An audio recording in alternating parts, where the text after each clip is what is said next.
독일 제안서를 들고 한국과 다시 협상하면 됩니다. 안 되면 한국으로 가면 되죠. 그 말이 회의실에 울려 퍼지자 곳곳에서 웃음이 터져 나왔습니다. 60조 원 규모? 캐나다 역사상 최대 규모의 잠수함 사업. 방금 전까지만 해도 세계 언론은 같은 제목을 내보내고 있었습니다. 독일 승리, 한국 탈락. 헬리팩스 해군 기지에는 축하 분위기가 가득했고 총리는 미소를 지었습니다. 카메라 플래시는 쉴 새 없이 터졌습니다. 모든 것이 끝난 것처럼 보였습니다. 그런데 이상한 장면이 하나 있었습니다. 승자를 발표하는 공식 문서 마지막 줄에 이미 탈락한 이름 하나가 남아 있었던 것입니다. 협상이 성사되지 않을 경우 한국 측과 협상할 권리를 유지한다. 승자를 발표하는 자리입니다. 그런데 왜 패자의 이름을 지우지 않았을까요? 캐나다는 그것을 안전장치라고 불렀습니다. 보험이라고도 했습니다. 독일과 조건을 조율하다가 문제가 생기면 언제든 다시 한국을 부르면 된다고 생각했습니다. 회의실에서는 한국을 상대로 한 푼이라도 더 깎아낼 수 있다는 이야기까지 나왔습니다. 어차피 한국은 기다릴 것이라고 믿었기 때문입니다. 하지만 바로 그 순간 아무도 눈치채지 못한 사실이 있었습니다. 한국은 이미 협상 대상이 아니라는 것을 말입니다. 그 웃음소리가 채 가라앉기도 전 캐나다는 첫 전화를 걸었습니다. 그리고 돌아온 답변은 믿기 어려울 만큼 짧았습니다. 한국 대표단은 출국했습니다. 복귀 일정은 없습니다. 순간 회의실 공기가 달라졌습니다. 복귀 일정이 없다는 말은 무엇을 의미하는 것일까요?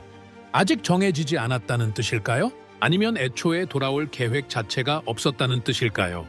더 놀라운 것은 한국의 반응이었습니다. 항의도 없었습니다. 불만도 없었습니다. 가격을 낮추겠다는 제안도 없었습니다. 기자회견도 없었습니다. 그들은 자신들이 왜 떠나는지 설명조차 하지 않았습니다. 그저 조용히 자리를 떠났을 뿐입니다. 그리고 한 달 뒤 캐나다가 다시 문을 두드렸을 때 그들이 마주한 현실은 처음 예상했던 것과 전혀 다른 모습이었다고 합니다. 도대체 그날 모두가 독일의 승리를 축하하고 있을 때 한국은 무엇을 보고 있었던 걸까요? 잠깐. 구독 및 좋아요는 영상 제작에 큰 힘이 됩니다. 지금 당신의 응원을 보여주세요. 그날 회의실에서 웃음소리가 터졌습니다. 나는 그 웃음소리를 평생 잊지 못합니다. 헬리팩스 해군기지, 캐나다 역사상 최대 규모의 잠수함 사업, 60조 원짜리 계약이 독일 품으로 넘어간 직후였습니다. 총리는 웃고 있었습니다. 장관도 웃고 있었죠. 카메라 플래시가 터졌고 전 세계 언론은 곧바로 같은 헤드라인을 뽑았습니다. 독일 승리, 한국 탈락. 발표가 끝나고 우리는 안쪽 회의실로 자리를 옮겼습니다. 넥타이를 푸는 사람도 있었고 커피를 따르는 사람도 있었습니다. 그때 국방부 조달국의 마셜이 종이컵을 들고 웃으면서 말했습니다. 독일 제안서를 들고 한국하고 다시 가격 협상하면 되죠. 몇 사람이 고개를 끄덕였습니다. 재무 쪽 담당자가 받아쳤습니다. 그게 제일 깔끔합니다. 독일 숫자를 보여주면 한국이 알아서 내릴 겁니다. 마셜이 웃었습니다. 안 되면 한국으로 가면 됩니다. 어차피 기다릴 테니까요. 회의실이 다시 웃음으로 채워졌습니다. 나만 웃지 못했습니다. 도대체 무엇을 근거로 그렇게 확신한다는 겁니까? 우리가 부르면 한국이 온다는 근거가 어디에 있습니까? 나는 그 질문을 목구멍까지 끌어올렸다가 결국 삼켰습니다. 그날 그 자리에서 그 말을 꺼냈다면 무엇이 달라졌을까요? 나는 아직도 그 생각을 합니다. 먼저 짚고 넘어가야 할 것이 있습니다. 발표문 마지막 줄에는 아무도 주목하지 않은 한 문장이 남아 있었습니다. 승자를 발표하는 자리인데 패자의 이름이 지워지지 않고 그대로 남아 있었습니다. 왜였을까요? 우리는 그것을 안전장치라고 불렀습니다. 한국은 그것을 뭐라고 읽었을까요? 그리고 정확히 그 다음 날 우리가 한국 측에 첫 전화를 걸었을 때 돌아온 대답 한마디에 회의실 전체가 얼어붙게 됩니다. 제 이름은 제임스 워커입니다. 캐나다 국방부에서 27년 동안 함정 사업을 평가해온 사람입니다. 헬리팩스는 축제 분위기였습니다. 부두에는 국기가 걸렸고 의장대가 도열했습니다. 취재진은 새벽부터 자리를 잡고 있었죠. 사실 결과는 이미 예상되고 있었습니다. 독일이 될 것이라는 건 그 자리에 있던 모두가 알고 있었습니다. 유럽 전통의 강자, 오랜 협력 관계, 익숙한 선택이었습니다. 총리가 단상에 올랐습니다. 독일이라는 이름이 나오는 순간 박수가 터졌습니다. 장관들이 일어섰습니다. 기자들이 셔터를 눌렀습니다. 그런데 나는 손에 들고 있던 펜을 놓지 못했습니다. 발표문 마지막 문단. 아무도 읽지 않고 지나간 그 부분에 이런 문장이 있었기 때문입니다. 협상이 성공하지 못할 경우 한국 측과 협상할 권리를 유지한다. 나는 그 줄을 3번 읽었습니다. 이상하지 않습니까? 이미 승자를 정한 자리입니다. 축하하는 자리죠. 그런데 왜 굳이 진 쪽의 이름을 문서에 남겨두었습니까? 옆자리에 앉은 해군 출신 자문관 콜린스에게 물었습니다. 콜린스, 이 마지막 줄 봤습니까? 콜린스가 서류를 흘낏 보더니 어깨를 으쓱했습니다. 보험이죠. 협상 틀어질 때 대비하는 표준 문구입니다. 승자 발표문에 패자 이름을 남기는 게 표준입니까? 콜린스가 나를 쳐다봤습니다. 워커, 오늘은 좀 즐기세요. 우리가 이겼습니다. 우리가 이겼다. 나는 그 말이 이상하게 걸렸습니다. 우리가 무엇을 이겼다는 겁니까? 우리는 사는 쪽입니다. 파는 쪽을 골랐을 뿐이지요. 그런데 왜 다들 전쟁에서 승리한 사람처럼 굴고 있습니까? 기자회견장에서 한 기자가 손을 들었습니다. 한국 측 반응은 나왔습니까? 공보 담당자가 웃으면서 답했습니다. 아직 없습니다. 곧 나오겠죠? 그 대답이 나는 자꾸 마음에 걸렸습니다. 아직 없다는 것이 아니라 앞으로도 없을 것 같다는 예감이 들었기 때문입니다. 왜 그런 예감이 들었느냐고요? 내가 본 한국이 그런 나라였기 때문입니다. 평가 기간 내내 나는 한국 대표단을 지켜봤습니다. 그들은 이상할 정도로 조용했습니다. 로비를 하지 않았습니다. 정치권을 찾아다니지도 않았습니다. 자료를 내밀고 설명하고 질문에 답하고 그리고 돌아갔습니다. 저녁 자리에서도 계약 이야기를 먼저 꺼내는 법이 없었습니다. 평가 마지막 날이었습니다. 한국 측 책임자와 복도에서 마주쳤습니다. 나는 물었습니다. 이 사업이 귀국에 얼마나 중요합니까? 한국 측 책임자는 잠깐 웃더니 이렇게 대답했습니다. 중요합니다. 그리고 서류 가방을 고쳐 잡으며 덧붙였습니다. 다만 이것 하나만 있는 건 아닙니다. 나는 그때 그 말을 겸손이라고 생각했습니다. 지금 돌아보면 그건 겸손이 아니었습니다. 사실을 말한 것이었습니다. 내가 본 한국은 지면 화를 내는 나라가 아니었습니다. 매달리는 나라도 아니었습니다.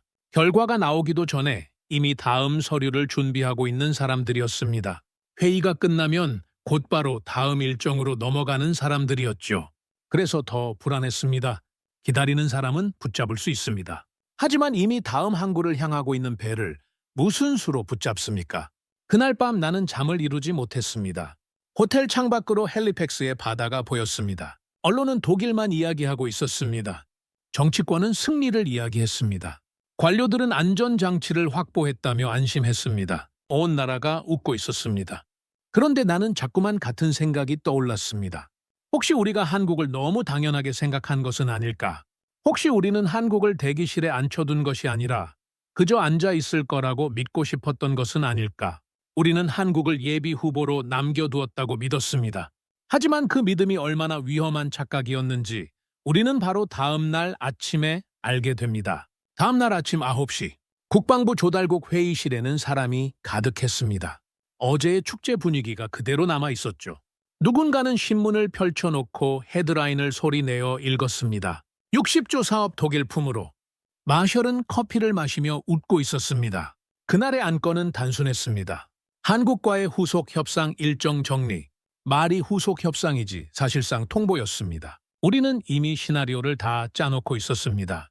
예비 공급업체 지위 유지 통보, 기술 협의 채널 유지, 필요할 때 언제든 다시 부를 수 있도록 문을 열어두는 것. 그게 전부였습니다. 마셜이 실무 담당자에게 지시했습니다. 한국 대표단에 연락해서 다음 주 일정 잡으세요. 바로 하겠습니다. 담당자가 회의실을 나갔습니다. 아무도 그 통화 결과를 궁금해하지 않았습니다. 당연한 절차였으니까요. 15분 뒤 담당자가 돌아왔습니다. 서류를 든 손이 이상하게 굳어 있었습니다. 나는 그 표정을 보고 무언가 잘못됐다는 것을 직감했습니다. 마셜이 물었습니다. 일정 잡혔습니까? 담당자가 대답했습니다. 한국 대표단은 출국했습니다. 회의실이 조용해졌습니다. 누군가 잔을 내려놓는 소리가 들렸습니다. 마셜이 웃음기를 지우지 않은 채 다시 물었습니다. 출국이라니요? 언제 돌아옵니까? 담당자가 잠시 말을 골랐습니다. 그리고 이렇게 말했습니다. 복귀 일정은 없다고 합니다. 복귀 일정은 없다. 나는 그 문장을 머릿속으로 다시 굴려봤습니다. 없다는 것이 정해지지 않았다는 뜻입니까? 아니면 애초에 잡을 생각이 없다는 뜻입니까? 두 가지는 완전히 다른 이야기입니다.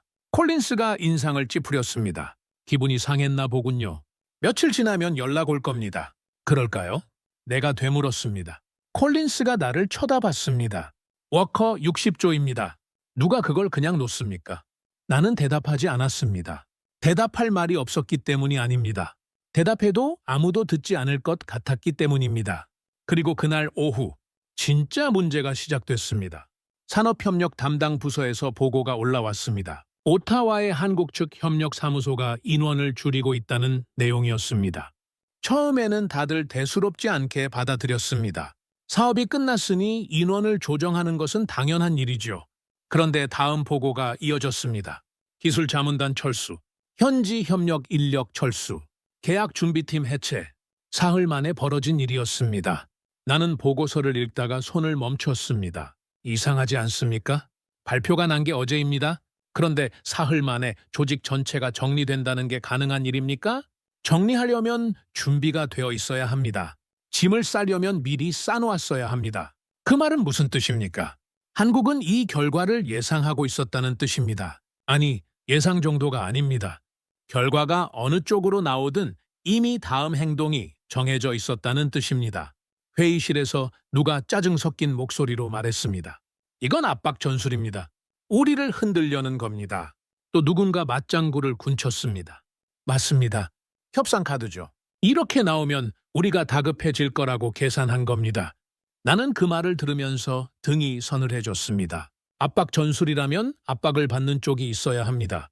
그런데 압박을 하려면 최소한 상대를 쳐다보고는 있어야 하지 않습니까? 협상 카드를 던지려면 테이블에 앉아 있어야 하지 않습니까? 한국은 테이블을 쳐다보지도 않았습니다. 그냥 일어나서 나갔습니다. 그건 압박이 아닙니다. 그건 그냥 끝난 겁니다. 나는 자리에서 일어나 창가로 갔습니다. 밖에는 비가 내리고 있었습니다. 문득 평가 기간의 한 장면이 떠올랐습니다. 한국 대표단이 발표를 마치고 나갈 때였습니다. 그들은 서류를 정리하고 인사를 하고 조용히 문을 나섰습니다. 미련이 없었습니다. 뒤를 돌아보지 않았습니다. 그때 나는 그것을 프로다운 태도라고 생각했습니다. 지금은 다르게 보입니다. 그건 프로다운 태도가 아니었습니다. 그건 이미 다음 일정이 있는 사람의 걸음걸이였습니다. 그날 저녁 나는 마셜의 사무실에 들렀습니다. 마셜, 우리가 한국을 예비 후보로 남겨뒀다고 했죠. 마셜이 서류에서 눈을 떼지 않고 답했습니다. 그렇습니다. 한국이 그걸 받아들였다는 문서가 있습니까? 마셜의 손이 멈췄습니다. 나를 올려다봤습니다. 무슨 뜻입니까? 우리는 남겨뒀다고 생각합니다. 그런데 한국이 남겠다고 한 적이 있습니까? 마셜은 대답하지 못했습니다. 나는 사무실을 나왔습니다. 복도가 유난히 길게 느껴졌습니다. 우리는 한국을 대기실에 앉혀놓았다고 생각했습니다. 언제든 문을 열면 그 자리에 앉아 있을 거라고 믿었습니다. 하지만 그건 우리 생각이었습니다. 한국은 애초에 그 대기실에 들어온 적이 없었습니다. 우리가 전화를 걸고 있을 때 그들은 이미 비행기에 올라타 있었습니다. 그들의 발걸음에는 미련이 없었습니다. 그리고 그 순간 나는 처음으로 위기라는 단어를 떠올렸습니다. 그런데 며칠 뒤 나는 우리가 잃은 것이 잠수함이 아니라는 사실을 알게 됩니다. 한국이 떠난 지 2주가 지났습니다. 국방부는 조용했습니다. 독일과의 본계약 준비가 시작됐고 다들 바빴습니다. 아무도 한국 이야기를 꺼내지 않았습니다. 꺼낼 이유가 없었으니까요. 우리는 이겼고 계약은 진행 중이었습니다. 그런데 나는 그 2주 동안 잠을 제대로 자지 못했습니다. 무언가 놓쳤다는 감각이 계속 목덜미를 잡고 있었습니다. 그래서 어느 날 밤 나는 사무실에 혼자 남아 평가 자료를 다시 꺼냈습니다. 한국 측 제안서, 두께가 상당했습니다. 평가 당시 우리는 이 서류를 어떻게 봤습니까?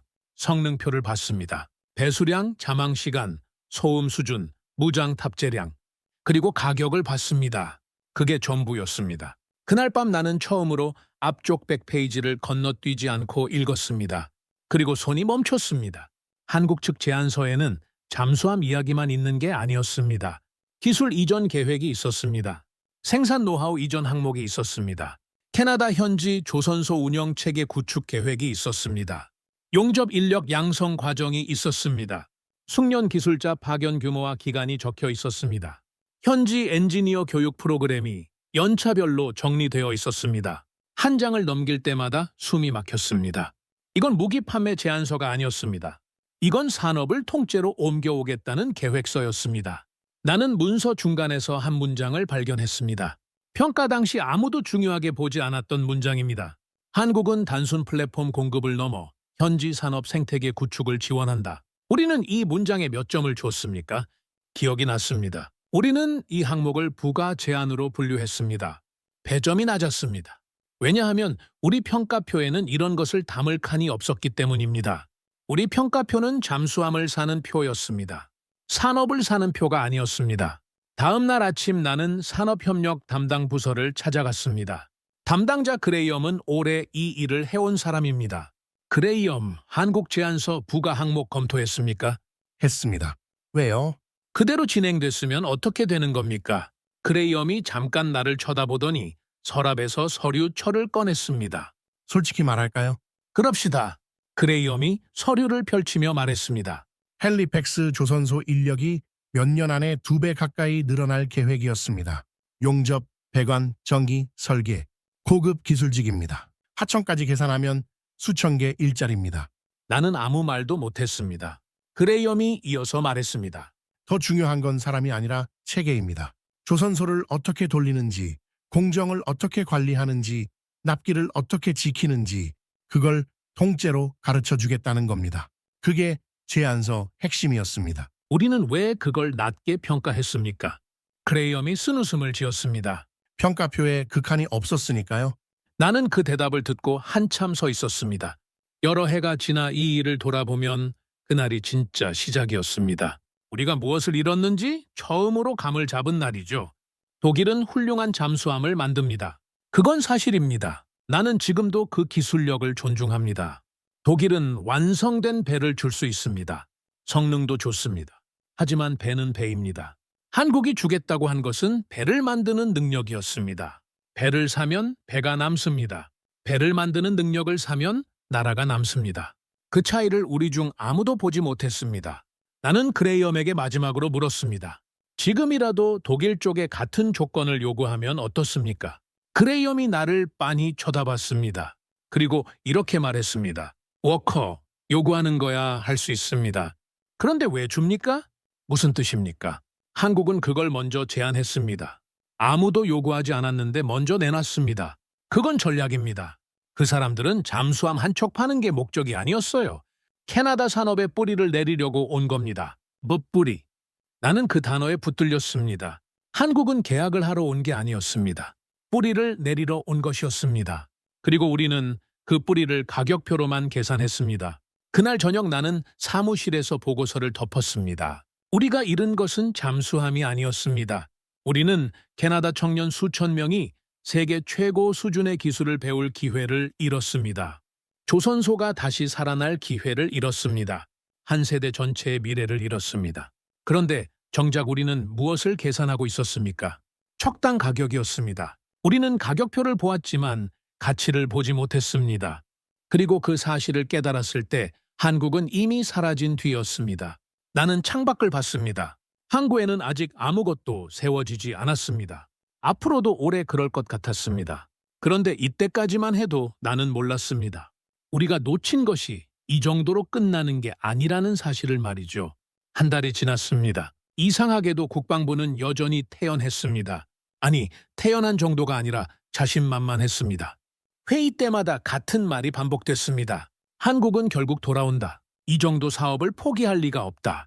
우리가 부르면 언제든 협상 테이블에 앉을 것이다. 나는 그 말을 들을 때마다 이상한 기분이 들었습니다. 이 사람들은 아직도 상황을 이해하지 못하고 있었습니다. 아니, 이해하고 싶지 않은 것 같았습니다. 그러던 어느 날 회의에서 마셜이 말했습니다. 한국에 다시 접촉해 봅시다. 콜린스가 물었습니다. 명분이 있습니까? 기술협력이라고 하면 됩니다. 산업협력, 공동개발, 조건도 좀 얹어주죠. 마셜의 표정에는 여유가 있었습니다. 이번에는 우리가 손을 내미는 것이니 한국이 반가워할 거라고 생각하는 표정이었습니다. 나는 손을 들었습니다. 마셜, 한 가지만 묻겠습니다. 만약 한국이 안 온다고 하면 어떻게 하실 겁니까? 회의실이 잠시 조용해졌습니다. 마셜이 웃었습니다. 워커, 왜 안 옵니까? 나는 대답하지 않았습니다. 며칠 뒤 실무진이 한국 측에 접촉했습니다. 이번에는 꽤 공을 들였습니다. 기술 협력 제한, 산업 협력 확대, 미래 공동 개발 가능성까지 언급했습니다. 첫 연락 때보다 훨씬 적극적이었죠. 그리고 답변이 돌아왔습니다. 단 한 줄이었습니다. 현재 해당 인력은 다른 프로젝트에 배치되었습니다. 회의실 공기가 얼어붙었습니다. 콜린스가 먼저 입을 열었습니다. 다른 프로젝트라니 무슨 프로젝트 말입니까? 담당자가 고개를 저었습니다. 거기까지는 말하지 않았습니다. 마셜의 표정이 처음으로 굳었습니다. 화가 난 표정이 아니었습니다. 이해하지 못하는 표정이었습니다. 그 사람들이 지금 우리를 거절한 겁니까? 나는 마셜을 봤습니다. 그리고 조용히 말했습니다. 거절이 아닙니다. 그럼 뭡니까? 거절은 상대를 의식할 때 하는 겁니다. 저건 그냥 사실 통보입니다. 마셜은 아무 말도 하지 못했습니다. 그리고 며칠 뒤 한 장의 보고서가 올라왔습니다. 정보 쪽에서 정리한 자료였습니다. 제목은 단순했습니다. 한국 방산 주요 인력 및 사업 동향. 나는 그 보고서를 펼쳤습니다. 사우디 파견, 중동 협상 지원팀 구성, 동남아 신규 사업 검토, 유럽 추가 사업 대응 인력 배치, 국내 차기 함정 건조 일정. 나는 페이지를 넘겼습니다. 그리고 또 넘겼습니다. 빈칸이 없었습니다. 정말로 빈칸이 하나도 없었습니다. 일정표라는 것은 원래 여백이 있기 마련입니다. 대기 기간이 있고 조정 기간이 있죠. 그런데 이 자료에는 그런 여백이 없었습니다. 한국의 핵심 인력들은 이미 다음 자리에, 그 다음 자리에까지 배치가 끝나 있었습니다. 나는 손끝이 차가워지는 것을 느꼈습니다. 그 순간 처음으로 진짜 공포가 왔습니다. 지금까지 나는 한국이 우리를 압박하기 위해 떠났다고 생각했습니다. 협상 전략일 거라고 생각했습니다. 우리가 다급해지기를 기다리는 것이라고 생각했습니다. 그런데 아니었습니다. 한국은 압박한 게 아니었습니다. 진짜 바빠서 떠난 것이었습니다. 우리를 흔들려고 나간 게 아니라 할 일이 있어서 나간 것이었습니다. 우리가 회의실에서 한국이 언제 돌아올까를 논의하는 동안 그들은 사막에서 함정 계약을 협의하고 있었습니다. 우리가 접촉 명분을 고민하는 동안 그들은 다음 도크에 배를 올리고 있었습니다. 이게 더 무섭지 않습니까? 미워하는 상대는 붙잡을 수 있습니다. 화가 난 상대도 달랠 수 있습니다. 그런데 관심이 없는 상대는 무슨 수로 붙잡습니까? 그날 나는 회의가 끝난 뒤 혼자 남았습니다. 창밖으로 바다가 보였습니다. 회색 물결이 천천히 밀려오고 있었습니다. 나는 소리내어 중얼거렸습니다. 우리는 한국을 예비 공급업체로 남겨두었다고 믿었다. 잠시 말을 멈췄습니다. 그리고 이어서 말했습니다. 하지만 지금 보니 한국은 우리를 예비 고객으로 남겨두고 있었던 것 같다. 나는 그 말을 뱉고 나서 한참을 서 있었습니다. 우리는 우리가 고르는 쪽이라고 생각했습니다. 우리가 시간을 쥐고 있다고 생각했습니다. 필요할 때 부르면 오는 관계라고 믿었습니다. 그런데 상황이 뒤집혀 있었습니다. 우리는 한국을 기다리게 할 수 있다고 믿었습니다. 하지만 한국은 기다리고 있지 않았습니다. 그들의 일정표에는 우리를 위한 빈칸조차 없었습니다. 그날 나는 처음으로 인정했습니다. 갑은 우리가 아니었습니다. 그리고 몇 달 뒤 독일과의 사업에서 첫 번째 문제가 터지기 시작합니다. 문제는 조용히 시작됐습니다. 독일과의 협상은 순조롭게 진행되는 것처럼 보였습니다. 적어도 겉으로는 그랬습니다. 정치권은 여전히 낙관적이었습니다. 총리실은 일정표를 발표했고 언론은 그것을 그대로 받았었습니다. 그러나 실무진은 달랐습니다. 세부 조건을 하나씩 열어볼 때마다 표정이 굳어갔습니다. 회의는 길어졌고 결론은 자꾸 다음으로 미뤄졌습니다. 사무실 불이 꺼지는 시간이 점점 늦어졌습니다. 그러던 어느 날 나는 다시 평가 자료를 꺼내 들었습니다. 한국 제안서였습니다. 이번에는 성능표를 보려던 게 아니었습니다. 나는 산업협력 부분을 다시 읽고 싶었습니다. 그리고 그날 밤 나는 예전에 그냥 지나쳤던 문장 하나를 다시 발견했습니다. 한국은 단순 플랫폼 공급을 넘어 현지 산업 생태계 구축을 지원한다. 그 아래에는 세부 계획이 붙어 있었습니다. 캐나다 기술자 양성 과정, 연차별 인원, 현지 엔지니어 교육 프로그램, 커리큘럼까지 정리되어 있었습니다. 용접 기술 교육 단계별 목표, 생산 시스템 이전 일정, 조선소 운영체계 구축 계획, 그리고 차세대 인력 육성 계획. 차세대 인력. 나는 그 단어에서 손을 멈췄습니다.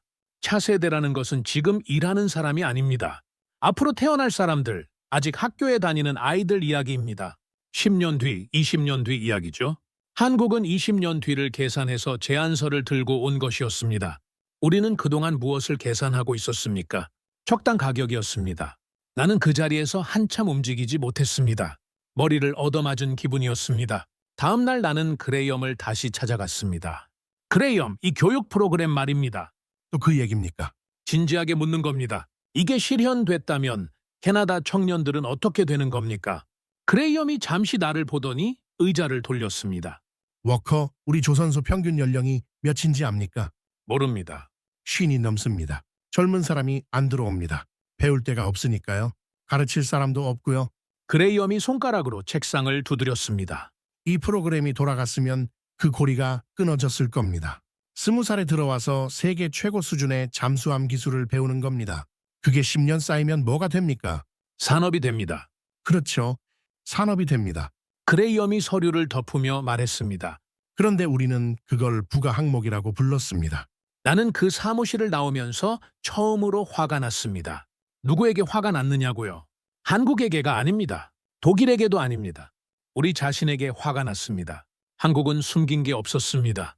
전부 서류에 적어서 냈습니다. 우리 앞에 펼쳐놓았습니다. 읽지 않은 건 우리였습니다. 낮은 점수를 준 것도 우리였습니다. 부가 항목이라고 이름 붙인 것도 우리였습니다. 그 무렵부터 내부에서 이상한 기류가 감지되기 시작했습니다. 산업계에서 먼저였습니다. 조선 관련 협회 쪽에서 조용히 질문이 올라왔습니다. 기술 이전 조건이 어떻게 되느냐? 현지 생산 비중이 얼마냐? 답은 명확하지 않았습니다. 교육계에서도 움직임이 있었습니다. 기술 인력 양성 계획이 어떻게 되느냐는 문의가 들어왔습니다. 답할 수가 없었습니다. 그리고 해군 쪽에서도 오랜 동료 하나가 저녁 자리에서 술잔을 내려놓고 이렇게 말했습니다. 워커, 솔직히 말해봅시다. 뭘 말입니까? 우리 그때 너무 쉽게 판단한 거 아닙니까? 나는 대답하지 못했습니다. 그 동료가 잔을 다시 채우며 말했습니다. 나도 그 자리에 있었습니다. 나도 박수 쳤습니다. 그런데 요즘 자꾸 그날이 생각납니다. 우리는 한동안 아무 말도 하지 않았습니다. 그날 밤 나는 집으로 돌아와 서재에 앉았습니다. 책상 위에는 한국 제안서 4본이 놓여 있었습니다. 나는 그것을 마지막으로 한 번 더 넘겨봤습니다. 그리고 조용히 덮었습니다. 우리는 잠수함 가격을 계산했습니다. 척당 얼마인지, 유지비가 얼마인지, 30년 총비용이 얼마인지, 소수점까지 계산했습니다. 하지만 한국이 가져오려던 미래의 가치는 계산하지 못했습니다. 계산하지 못한 게 아닙니다. 계산할 생각조차 하지 않았습니다. 한국은 계약을 제안한 게 아니었습니다. 미래를 제안하고 있었습니다. 그리고 우리는 그 미래의 가격표를 붙여놓고 비싸다고 했습니다. 나는 서재 불을 껐습니다. 그런데 이때까지도 나는 몰랐습니다. 내가 다시 한국을 붙잡으려 했을 때 이미 얼마나 늦어버렸는지를 말이죠. 며칠 사이에 공기가 바뀌었습니다. 겉으로는 아무 일도 없었습니다. 발표는 계속 나갔고 사진도 계속 찍혔습니다. 정치권은 여전히 낙관적인 말만 했습니다. 그런데 실무진 회의실에 들어가면 달랐습니다. 독일과의 세부 협상에서 조건이 하나씩 걸리기 시작했습니다. 항목마다 시간이 걸렸습니다. 일정이 밀렸고 밀린 일정은 다시 밀렸습니다. 서류를 직접 만지는 사람들은 알고 있었습니다. 무언가 예상과 다르게 흘러가고 있었습니다. 그 주 금요일 오후 회의에서 마셜이 서류를 내려놓고 말했습니다. 솔직하게 말합시다. 대안이 필요합니다. 회의실이 조용해졌습니다. 콜린스가 조심스럽게 물었습니다. 대안이라면? 마셜이 잠깐 뜸을 들이더니 말했습니다. 한국입니다. 나는 그 순간 이상하게 마음이 무거워졌습니다. 반가워야 할 말이었습니다. 내가 처음부터 하고 싶었던 말이니까요. 그런데 왜 반갑지 않았을까요? 이미 늦었다는 것을 알고 있었기 때문입니다. 그래도 우리는 움직였습니다. 주말이 지나기도 전에 채널이 열렸습니다. 공식 라인을 탔습니다. 대사관을 거쳤습니다. 산업계 인맥을 동원했습니다. 예전에 한국 측과 일해본 사람들에게 개인적으로 부탁했습니다. 이번에는 자세가 완전히 달랐습니다. 조건을 먼저 제시했습니다. 산업협력 확대를 약속했습니다. 평가 때는 부가 항목이라며 낮은 점수를 매겼던 바로 그 내용을 이제 우리가 먼저 꺼내 들고 있었습니다. 그러는 사이 한국 소식이 들려오기 시작했습니다. 그런데 그 소식이 우리를 더 초조하게 만들었습니다. 한국 조선소 수주 증가, 중동 사업 확대, 동남아 해군 협력 사업 진행, 림팩 훈련 참가, 신규 잠수함 협상 진행. 발표가 난 지 한 달도 되지 않았습니다. 한 달입니다. 우리가 회의실에서 명분을 고민하고 문구를 다듬는 사이 저쪽에서는 이 모든 것이 동시에 굴러가고 있었습니다. 하나가 끝나고 다음이 시작되는 게 아니었습니다. 전부 한꺼번에 돌아가고 있었습니다. 콜린스가 자료를 보다가 낮게 말했습니다. 워커, 이 사람들 우리 생각 안 하고 있죠? 안 하는 게 아닙니다. 그러면 할 시간이 없는 겁니다. 콜린스가 입을 다물었습니다. 그리고 답이 왔습니다. 정확히 말하면 답이 온 게 아닙니다. 우리 쪽 사람이 한국 산업계 지인에게 사적으로 물었고 그 지인이 돌려준 말이 전달된 것뿐입니다. 회의실에서 그 말을 전한 사람은 이렇게 말했습니다. 이미 늦었습니다. 짧았습니다. 아주 짧은 문장이었습니다. 누군가 따지듯 물었습니다. 늦었다니 무슨 근거로 늦었다는 겁니까? 계약도 아직 안 끝났습니다. 발표 난 지 한 달도 안 됐는데 뭐가 늦었다는 겁니까? 전달한 사람이 조용히 대답했습니다. 라인이 다 찼답니다. 라인이 다 찼다. 나는 그 말을 듣고 눈을 감았습니다. 거절이 아니었습니다. 보복도 아니었습니다. 감정이 실린 말도 아니었습니다. 그냥 생산 라인이 꽉 찼다는 이야기였습니다. 지금 주문을 받아도 배를 넣을 자리가 없다는 말이었습니다. 한 달 사이에 벌어진 일입니다. 우리가 회의실에서 접촉 방법을 논의하는 동안 그들의 도크는 다른 나라 배로 채워지고 있었던 겁니다. 마셜이 물었습니다. 그럼 언제 자리가 납니까? 아무도 대답하지 못했습니다. 나는 그때 알았습니다. 그 질문 자체가 우리의 위치를 보여주고 있다는 것을 말이죠. 우리는 이제 언제 자리가 나느냐고 묻는 쪽이 되어 있었습니다. 60조 원짜리 사업을 발표하던 그날 우리는 고르는 쪽이었습니다. 그런데 한 달 만에 우리는 순서를 묻는 쪽이 되어 있었습니다. 회의가 끝나고 사람들이 하나둘 나갔습니다. 나는 끝까지 앉아 있었습니다. 한국은 우리에게 화를 내지 않았습니다. 한 번도 항의하지 않았습니다. 한 번도 억울하다고 하지 않았습니다. 가격을 깎아주겠다고 매달리지도 않았습니다. 기자회견을 열어 캐나다를 비난하지도 않았습니다. 그냥 떠났습니다. 그게 전부였습니다. 나는 그 무심함이 어떤 항의보다 무섭다는 것을 그제야 알았습니다. 화를 낸다는 건 아직 그 관계에 마음이 남아있다는 뜻입니다. 따진다는 건 되돌리고 싶다는 뜻이죠. 한국은 아무것도 하지 않았습니다. 돌아볼 이유가 없었기 때문입니다. 캐나다는 그제야 한국을 붙잡으려 했습니다. 하지만 한국은 이미 다음 바다를 향해 항해하고 있었습니다. 나는 텅 빈 회의실에서 조용히 눈을 감았습니다. 그리고 마침내 인정했습니다. 한국은 우리를 기다리지 않았다. 아니, 기다릴 이유가 없었던 것이다. 그리고 그 다음 주 국방부 전략회의 테이블에 한 장의 보고서가 올라옵니다. 그 보고서를 읽고 나서 나는 한국이라는 나라를 완전히 다시 정의하게 됩니다. 그 다음 주 화요일이었습니다. 국방부 전략회의 오전 10시. 10명 남짓이 테이블에 둘러 앉았습니다. 안건은 평소와 다르지 않았습니다. 일정 점검, 예산 검토, 그리고 참고 자료 하나. 그 참고 자료가 테이블 위에 놓였습니다. 제목은 단순했습니다. 대한민국 방산 수출 동향. 처음엔 아무도 관심을 두지 않았습니다. 참고 자료란 원래 그런 겁니다. 회의 끝나면 재활용함에 들어가는 종이죠. 몇 사람은 아예 펼치지도 않았습니다. 나는 습관처럼 첫 장을 넘겼습니다. 그리고 두 번째 장에서 손이 멈췄습니다. 세 번째 장을 넘기면서 나는 자세를 고쳐 앉았습니다. 회의실 분위기가 달라진 것도 그때쯤이었습니다. 종이 넘기는 소리만 들렸습니다. 누군가 안경을 고쳐 썼습니다. 마셜은 자료를 든 채 한참을 움직이지 않았습니다. 거기에 무엇이 있었느냐고요? 사우디가 있었습니다. 아랍에미리트가 있었습니다. 동남아 여러 나라가 있었습니다. 유럽 국가 이름도 있었습니다. 그리고 그 옆에 적힌 품목들, 함정, 미사일, 방공체계, 훈련 프로그램, 정비 지원, 기술 협력, 그리고 패키지 수출, 패키지.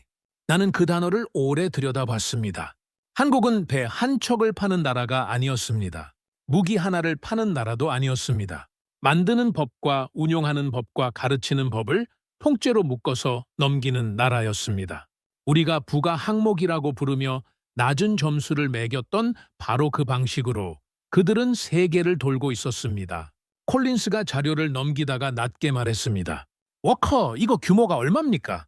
나는 대답하지 않았습니다. 대답할 수가 없었습니다. 숫자가 문제가 아니었기 때문입니다. 나는 문득 멈췄습니다. 그리고 처음으로 정확하게 깨달았습니다. 한국은 캐나다 사업을 잃은 게 아니었습니다. 애초에 거기에 묶여 있지 않았습니다. 우리는 그 계약이 한국에게도 절실할 거라고 생각했습니다. 60조입니다. 누가 그걸 그냥 놓겠습니까? 콜린스가 그렇게 말했었죠. 나도 반박하지 못했습니다. 그런데 아니었습니다. 한국에게 캐나다는 여러 항구 중 하나였습니다. 들르면 좋고 안 들르면 다음 항구로 가면 되는 곳이었습니다. 우리만 우리를 종착지라고 생각했습니다. 나는 자료 뒷장을 넘겼습니다. 거기에는 조선소 사진 몇 장이 붙어 있었습니다. 밤에 찍은 사진이었습니다. 도크에 불이 켜져 있었습니다.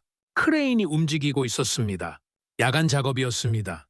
다음 장에는 같은 조선소에 다른 도크가 있었습니다. 거기도 불이 켜져 있었습니다. 그 다음 장도 마찬가지였습니다. 나는 사진을 한참 봤습니다. 우리 조선소를 떠올렸습니다. 저녁이면 조용해집니다. 주말이면 비어 있습니다. 젊은 사람은 오지 않습니다. 그리고 저 사진 속 조선소는 밤에도 불을 밝히고 있었습니다. 생산 라인이 돌아가고 있었습니다. 기술자들이 움직이고 있었습니다. 그들의 시선은 캐나다를 향하고 있지 않았습니다. 더 넓은 바다를 보고 있었습니다. 마셜이 자료를 내려놓으며 물었습니다. 워커, 우리가 뭘 놓친 겁니까? 나는 잠시 생각했습니다. 그리고 대답했습니다. 우리는 아직도 한국을 10년 전 기준으로 보고 있었습니다. 무슨 뜻입니까? 우리 머릿속에 한국은 아직 배우는 나라입니다. 기술을 받아가고 도면을 참고하는 나라죠. 그래서 우리가 부르면 온다고 생각한 겁니다. 나는 자료를 손끝으로 짚었습니다. 그런데 이건 배우는 나라의 자료가 아닙니다. 회의실이 조용해졌습니다. 나는 말을 이었습니다.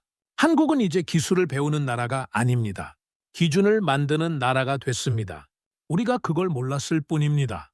아무도 반박하지 않았습니다. 반박할 수가 없었습니다. 자료가 눈앞에 있었으니까요. 우리는 한국을 기다리게 할 수 있다고 생각했습니다. 하지만 세계는 이미 한국을 기다리고 있었습니다. 그날 회의는 예정보다 일찍 끝났습니다. 아무도 말을 많이 하지 않았습니다. 사람들이 자료를 접어 들고 나갔습니다. 이번에는 아무도 그 종이를 재활용함에 넣지 않았습니다. 나는 마지막까지 남아 창가에 섰습니다. 헬리팩스 항구가 보였습니다. 도크는 조용했습니다. 크레인은 멈춰 있었습니다. 불빛도 거의 없었습니다. 나는 오래전 어떤 나라를 기억합니다. 39년 전. 그 나라는 독일에게서 잠수함을 배우던 나라였습니다. 도면을 받아왔고 기술을 익혔습니다. 선체 하나를 만드는데도 수많은 시행착오를 겪었습니다. 우리는 아직도 그 기억 속에 살고 있었습니다.